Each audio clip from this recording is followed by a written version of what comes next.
साध संगत जी, सुबह उठते ही सबसे पहले गुरु ने जो काम बताया है वो काम करो। उसके बाद दुनिया के काम करने शुरू करो। हम लोग क्या करते हैं, दुनिया के काम पहले करते हैं और गुरु का काम करते ही नहीं हैं। क्या हिंदू, क्या मुसलमान, क्या ईसाई, जैन, क्या हिंदू, क्या मुसलमान, क्या ईसाई, जैन, गुरु भक्ति पूरन बिना कोई न पावे चैन। आज देख लो, जितने भी धर्म हैं उन सभी में गुरु भक्ति के बारे में बताया गया है कि गुरु भक्ति पहले करो, उसके बाद दुनिया के काम करो। और जो लोग गुरु भक्ति करते हैं उन्हें चैन मिलता है। ध्यान रखना, गुरु पूरा कभी अपनी भक्ति करने के लिए नहीं कह रहा है। अब कोई धर्म है ऐसा जिसमें यहाँ उसकी व्याख्या ना की गई हो, चाहे हिंदू हो, चाहे कोई मुसलमान हो, चाहे ईसाई हो, चाहे कोई जैन हो, हर जगह गुरु को प्राथमिकता दी गई है। जो गुरु ने समझाया है, जो गुरु ने ज्ञान दिया है, वो गुरु का ज्ञान सच्चा ज्ञान है कि सुबह उठते ही दुनिया के काम बाद में करो, सबसे पहले नाम भक्ति करो। नाम भक्ति ही गुरु भक्ति है। गुरु भक्ति और कोई दूसरी तीसरी भक्ति नहीं है। गुरु जो भेद बतावे तुमको, धारो वचन कमाओ उनको। गुरु जो भेद बतावे तुमको। देखो गुरु ने क्या भेद बताया है कि इस कलयुग में नाम भक्ति से बड़ी कोई भक्ति नहीं है। ये नाम ही है जिसके साथ हमें अपने आप को जोड़ना है। गुरु ने ये भेद बताया है, ये तत्व ज्ञान समझाया है कि इस नाम को अपने अंतर में धारो और इस नाम की कमाई करो। और जैसे भी हो इस नाम की कमाई करते रहो, दुनिया के काम धंधे करते रहो, जो जिम्मेवारी है वो पूरी करते रहो। गुरु ने कहा है कि इस नाम के साथ जब तक जुड़े रहोगे तब तक संसार की माया हमें छू नहीं सकती। अब जो लोग सुबह उठकर नाम की भजन बंदगी करते रहते हैं, अब उनका चित्त जो है वो गुरु प्रेम से ही परमात्मा के नाम के रंग में रंगा रहता है। गुरु भक्ति करूं दिन राती, मन चित्त रहे अति गुण गाती। अब जो गुरु के प्यारे हैं, वाकई में परमात्मा को हर समय महसूस करते हैं, वो क्या करते हैं, वो दिन रात नाम जपते हैं। ये बहुत बड़ी बात है। लोग कहते हैं नाम दिन रात कोई जपेगा तो वो पागल नहीं हो जाएगा। बड़ी विचित्र बातें करते हैं। अब हमारा मन वैसे 24 घंटे परमार्थ की बात करता है क्या? एक मिनट भी परमार्थ की बात नहीं करता। सारी समय वो संसार की बात करता रहता है। यहाँ तक कि सो जाता है तब भी वो संसार के विषय में सोचता रहता है। लेकिन यहाँ पर कहा जा रहा है कि 24 घंटे गुरु भक्ति करो। तो लोग सोचते हैं कि भाई 24 घंटे भक्ति कैसे कर सकते हैं? भाई विचार तो करो, हमारा मन 24 घंटे स्वार्थ और मन मर्जी की बातें ही तो करता रहता है। तो मन यदि गुरु भक्ति की बातें सोचे, गुरु भक्ति करे, तो इसमें हर्जा क्या है? ये भी बड़ी आसानी से किया जा सकता है। लेकिन वो लोग कर सकते हैं जिन्हें गुरु प्यारा है, जिन्हें शब्द प्यारा है, वरना हर व्यक्ति नहीं कर सकता। देखो, परमार्थ की पहली सीढ़ी इस कलयुग में, इस समय सबसे पहली सीढ़ी है गुरु भक्ति। गुरु ने नाम दिया है, ये सबसे पहली सीढ़ी है। और मैं कहता हूं सुबह उठते ही यही सबसे पहले काम होना चाहिए, उसके बाद में दुनिया के काम। प्रथम सीढ़ी है गुरु भक्ति, प्रथम सीढ़ी है गुरु भक्ति। गुरु भक्ति बिन काज न रत्ती। ध्यान रखना, जब तक गुरु भक्ति नहीं कर लेंगे, जो वाकई में गुरु से प्रेम करते हैं ना भाई, ये सोचने वाली बात है, समझने वाली बात है। वो बहनें और भाई, चाहे उनकी आयु आज कुछ भी है, चाहे उन्हें कैसा ही रोग लगा हुआ है, चाहे उन्हें कहीं जाना भी है, कोई जरूरी काम भी है, किसी रिश्तेदारी में भी गए हुए हैं, लेकिन भाई सबसे पहले वो उठेंगे। प्रथम सीढ़ी है गुरु भक्ति। ये परमार्थ में बात समझाई जाती है। हर धर्म में बात समझाई जाती है कि प्रथम सीढ़ी है, सबसे पहली सीढ़ी है कि गुरु का नाम जपना। इसी तरह हमें सबसे पहले सुबह उठते ही यह काम करना चाहिए। हमें अपने मन में ये बात बिठा लेनी चाहिए कि हमारा सबसे पहला काम है नाम जपना, बाकी सारा काम बाद में है। पहले नाम जपो, फिर ध्यान करो, गुरु का ध्यान करो, फिर ध्यान करते हुए भजन पर बैठो। ऐसा ध्यान, ऐसी भक्ति करके देखो ना, फिर गुरु ऐसा लगता है कि दर्शन देने आ रहे हैं। जो लोग गुरु को सच्चे हृदय से प्रेम करते हैं, सुबह उठकर नाम की भजन बंदगी करते हैं, जब वो ध्यान करते हैं तो उन्हें महसूस होता है कि गुरु दर्शन दे रहे हैं, क्योंकि उनकी जो सूरत है गुरु के स्वरूप के साथ जुड़ जाती है। उस समय जो प्रेम जो है ना इतना अगाध आगे बढ़ चुका होता है कि गुरु का प्रेम और गुरु का स्वरूप हमें साक्षात दिखाई देता है। गुरु दर्शन सुरत लगाऊं, गुरु दर्शन सुरत लगाऊं, मन अंतर प्रेम बढ़ाऊं। ये देखो, जब सुमिरन करने बैठो और हमारी जो सूरत है जो संसार में फैली हुई है वो इकट्ठी हो जाती है। जब वो इकट्ठी होकर आज्ञा चक्र पर गुरु के स्वरूप के साथ जुड़ती है तो गुरु का नूरानी स्वरूप, जिसे सूक्ष्म स्वरूप कहते हैं, वो प्रकट होता है। गुरु दर्शन सुरत लगाऊं, हमारी जो सूरत है गुरु के दर्शनों के साथ इस तरह जुड़ जाती है कि अंतर में फिर और कोई प्रेम नहीं रहता। मन अंतर प्रेम बढ़ाऊं, अंतर में गुरु का प्रेम इस तरह बढ़ जाता है कि ये बहुत अलौकिक भक्ति है। आप समझिए, ये ऐसी भक्ति है जिसका वर्णन शब्दों द्वारा नहीं किया जा सकता। जो लोग भक्ति कर रहे हैं सुबह उठकर वो ये जानते हैं कि है क्या।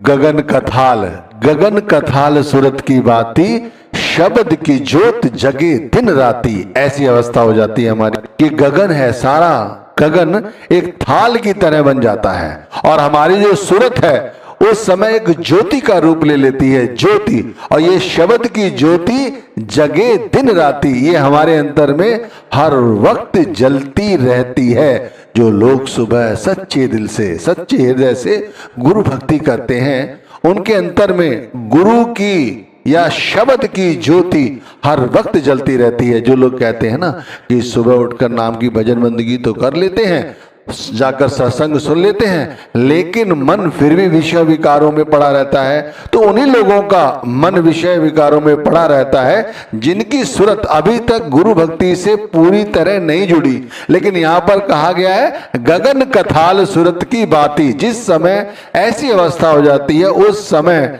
ये जो शब्द की ज्योत है ये 24 घंटे वैसे हर व्यक्ति के अंदर जल रही है, सुनाई दे रही है, जो प्रकाश दिखाई दे रहा है, लेकिन वो व्यक्ति फिर से अनुभव करता है। ये अनुभव तभी होता है जब सच्चे हृदय से कोई गुरु भक्ति करता है तब। और कैसे कैसे आगे अनुभव होते हैं। सहस कवल दल घंटा बाजे, वंक नाल धुन शंख सुनीजे। हमारे सहस दल कवल में क्या होता है, घंटे की आवाजें हमें सुनाई देती हैं, शंख की आवाजें सुनाई देती हैं। ये सारी शब्द की धुनें हैं जिसे शब्द धुन कहते हैं। लेकिन सारा संसार तो काल के जाल में है। अब जो काल के घेरे में है वो ये नहीं सुन सकता, वो गुरु से प्रेम नहीं कर सकता। अब ये बताओ कौन सा व्यक्ति काल के घेरे में नहीं है। संसार की प्रत्येक प्रजाति चाहे कोई भी हो सभी काल के घेरे में है।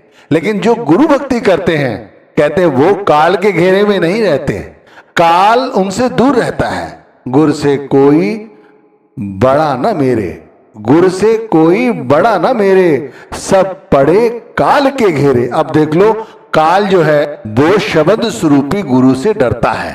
अब वो शब्द स्वरूपी गुरु से डरता है और शब्द स्वरूपी गुरु का कहना भी मानता है, क्योंकि वो जानता है कि मेरी हस्ती इनके सामने कुछ नहीं है। इसीलिए जो गुरु भक्ति करते हैं, शब्द की पूजा करते हैं, उनसे वो काल दूर रहता है।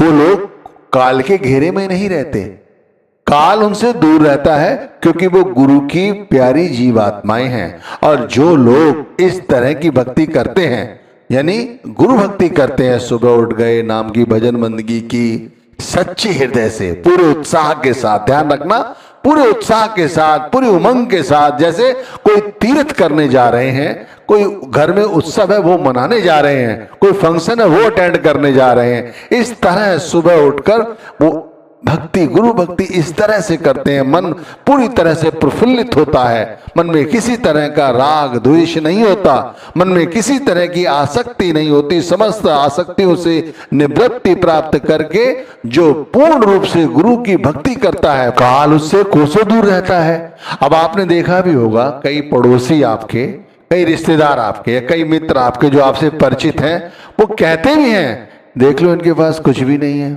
हमसे कम कमाते हैं, हमसे ज्यादा इनके पास संपत्ति भी नहीं है, घर में गाड़ी भी नहीं है, उसके बाद भी कितने खुश रहते हैं। देख लो ना, इन्हें कभी कोई बीमारी होती है, और यदि कुछ है भी तब भी ये नहीं कहते कि हम दुखी हैं। ये सब शब्द का प्रताप है। भाई समझो आप बहनों और भाइयों, मैं आपसे कहता हूं गुरु भक्ति दृढ़ के करो, गुरु भक्ति दृढ़ के करो, पीछे और उपाय बिन गुरु भक्ति मोह जग कभी ना काटा जाए। जो लोग गुरु भक्ति करते हैं वो बात जानते हैं, और जो नहीं करते हैं मैं उनसे कहता हूं कि ये जो संसार की माया है, इसका जो मोह है, ये बगैर नाम जपे कभी नहीं काटा जा सकता। और सारे उपाय जो मन द्वारा करते हो ना, ये बाद में करो। मन जहां पर चाले चलता है वो बाद में करो, और ये काम पहले करो। जो मन के ताबे में आकर अनेक तरह के उपाय करते रहते हैं ना, छाटाबीनी करते रहते हैं और उपाय अनेकन करते, गुरु भक्ति को मुख्य न रखते, जो लोग ऐसे मनमुख हमेशा दुखी ही रहते हैं। समझिए, परमार्थ में गुरु भक्ति में सबसे बड़ी चीज है शब्द धुन और शब्द का प्रकाश। जिसने शब्द के प्रकाश को देखना आरंभ कर दिया, जो शब्द धुन सुनने लग गया, समझो उसने परमात्मा को प्राप्त कर लिया। उसकी त्रिकुटी में हमेशा ही शब्द धुन के शंख बाजते रहते हैं, उसके अंदर में शब्द का प्रकाश हमेशा ही उसे दिखाई देता रहता है। ओंकार धुन त्रिकुटी बाजे, सुन शिखर अक्षर धुन गाजे। ये जो धुन है ओंकार की, ये हमेशा ही त्रिकुटी पर और सुन शिखर, ऐसी अवस्था में जहां पर हमारी मन जो है आत्मा के साथ एकाकार स्थापित कर लेता है, और अंतर में किसी भी तरह का कौतूहल नहीं होता। उस समय केवल शब्द होता है, केवल शब्द। और शब्द के साथ जुड़ना केवल एक ही तरीका है कि सुबह उठो और नाम की भजन बंदगी करो। सारे काम छोड़कर सबसे पहले परमात्मा की, गुरु की भजन बंदगी करो। ध्यान गुरु के स्वरूप के साथ जोड़ के रखो, जिससे त्रिकुटी से ध्यान नीचे ना जाए। ध्यान सहस्दल कवलमर इस तरह से जुड़े कि गुरु का नूरानी स्वरूप पहले जो हमें दिखाई देता है, उसके साथ मन जुड़ जाए, जिससे नीचे की ओर ना आए, 9 द्वारों से ऊपर ही रहे। और फिर इस तरह से ऊपर उठे कि जो सुन शिखर अक्षर धुन सहस्दल कवल, ये जो सब बताया जा रहा है, ये सब का सब अनुभव किया जा सके, और अनुभव कर रहे हैं। लेकिन भाई उन्हीं लोगों को यह अनुभव होता है जो गुरु भक्ति पहले करते हैं, बाकी अन्य काम बाद में करते हैं। इससे पहले कि हमारा जन्म अखारत चला जाए, हमें गुरु भक्ति पूरी दृढ़ता और ईमानदारी के साथ करनी चाहिए। एक जन्म गुरु भक्ति कर, एक जन्म गुरु भक्ति कर, जन्म दूसरे नाम, जन्म तीसरे मुक्त पद, चौथे में निज धाम। अगर सही तरह से भक्ति करोगे तो निज धाम जो बताया गया ना, गुरु का धाम, जिसे बैकुंठ कहा गया है, जिसे मोक्ष कहा गया है, जहां पर कहते हैं आत्मा परमात्मा के साथ जब एक हो जाती है तो फिर 84 का बेड़ा हमेशा के लिए खत्म हो जाता है। ये चौथा जन्म है जिसे निज धाम कहकर बताया जाता है। इसलिए पहला जन्म गुरु भक्ति, नाम मिल गया है तो गुरु भक्ति, फिर नाम के साथ जुड़ जाओ, और यही तीसरा मुक्ति पद है। और चौथे धाम में अपने अंतर, जहां से हम चले हैं, वहां से जहां से आत्मा चली है वहां पहुंच जाती है चौथे धाम में। इसे निज धाम कहते हैं। अब कैसे हमेशा अपने आप को गुरु भक्ति के लिए तैयार करें, कैसे अपने आप को हमेशा गुरु भक्ति के लिए तत्पर रखें? तो भाई सत्संग जरिया है, सत्संग सुनो, जितना ज्यादा हो सके सत्संग सुनो। गुरु भक्ति अस कैसे आवे, सत्संग कर गुरु सेवा धावे। जैसे जैसे सत्संग से जुड़ोगे तो गुरु की सेवा मन अपने आप करने के लिए कहता है। देख लो, सत्संग सुनो, सत्संग सुनने से अंतर में ज्ञान उपजता है कि ये माया है, संसार, इससे ऊपर कुछ नहीं। काल भी दूर रहता है जो नाम का सुमरन भजन करते हैं। और नाम की कमाई में जो मन नहीं लगता, वो मन सत्संग सुनने से, कहते हैं विन सत्संग विवेक न होई, राम कृपा बिन सुलभ न सोई। राम कृपा कहो या गुरु की कृपा कहो, एक ही बात है भाई। जब हम रोज रोज सत्संग सुनेंगे तो मन से जो आसक्तियां हैं संसार की, वो खत्म हो जाए।